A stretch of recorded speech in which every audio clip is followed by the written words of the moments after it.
In this lecture, we will distinguish between theoretical and empirical distributions, distinguish between theoretical and empirical probability, and predict the probability of certain events from knowledge of the theoretical distribution of those events.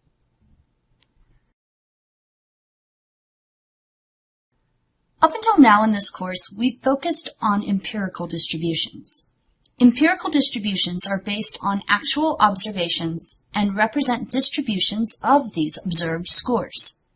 For example, when we made frequency distributions and histograms, we were working with empirical distributions. This histogram represents the scores on the midterm examination. Because it was based on actual observations, it is an empirical distribution. As we proceed into the second half of this course, which is dedicated to inference, we will now primarily work with theoretical distributions. Theoretical distributions are based on mathematical formulas and logic. We will use theoretical distributions to determine probabilities and make predictions, both of which can be used to guide decisions. In this chapter, we will introduce three types of theoretical distributions: rectangular distributions, binomial distributions, and normal distributions.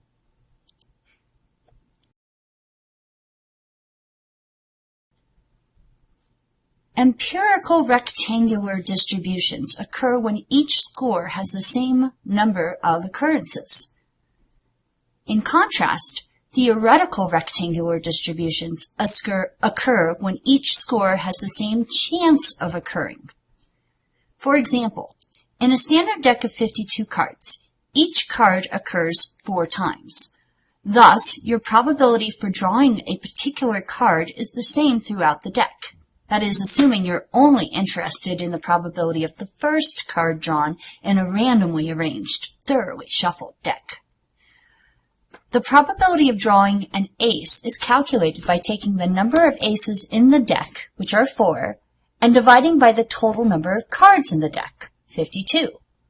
4 divided by 52 equals 0.0769.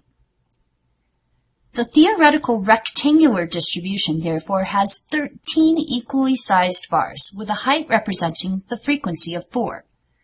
The area of each bar is the probability, with each bar representing 0.077 or 7.7% of the whole. If you added up all the probabilities, the sum would always equal 1.00 or 100%.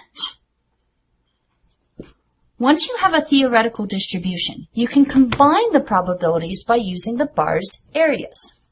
For example, if you wanted to know the chance of drawing a card valued at 10 points, you would isolate the bars representing tens, jacks, queens, and kings.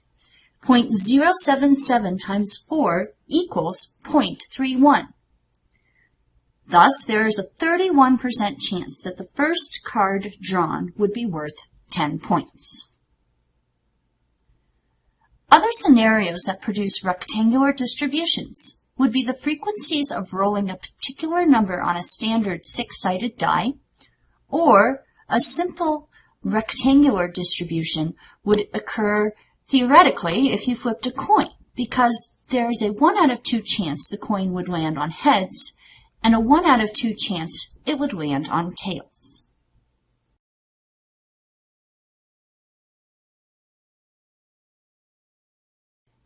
If you added another die into the mix, though, the distribution will change from rectangular to binomial. In the dice chart, each possible combination of the 2 dice is shown.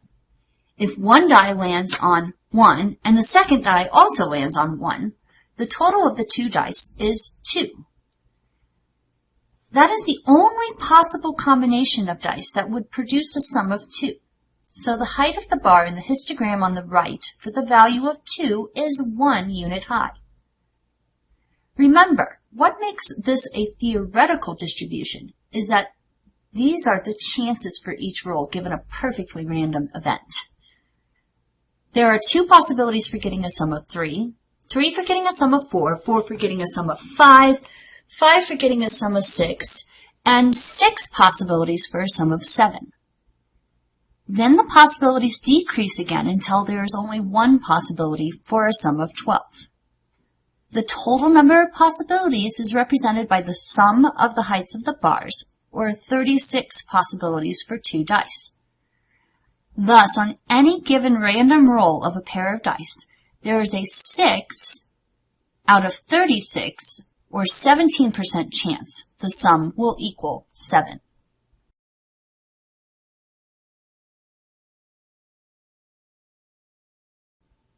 If you increase the number of dice rolled and get the sums of all of them combined, then the distribution becomes progressively smoother and eventually results in the final theoretical distribution of interest, the normal distribution.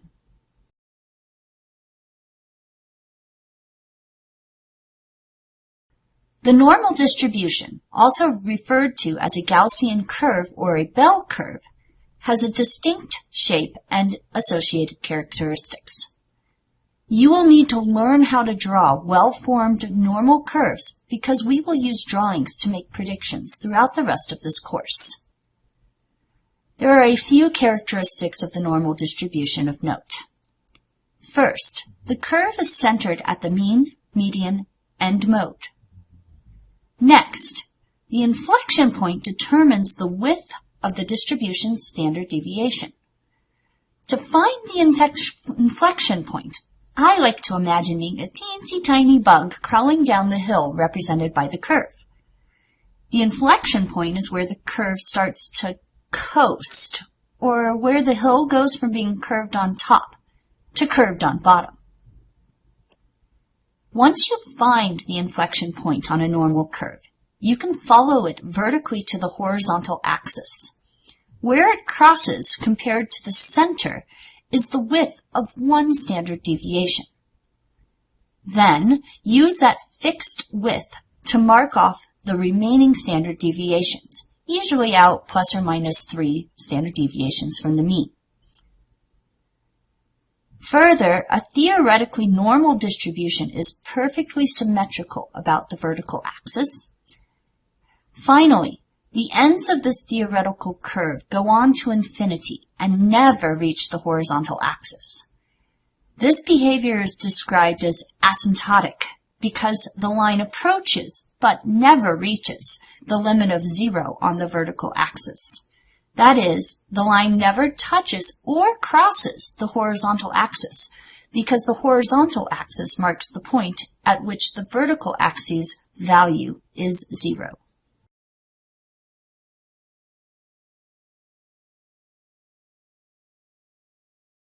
As I stated earlier, it is important for you to draw normal curves accurately in this course.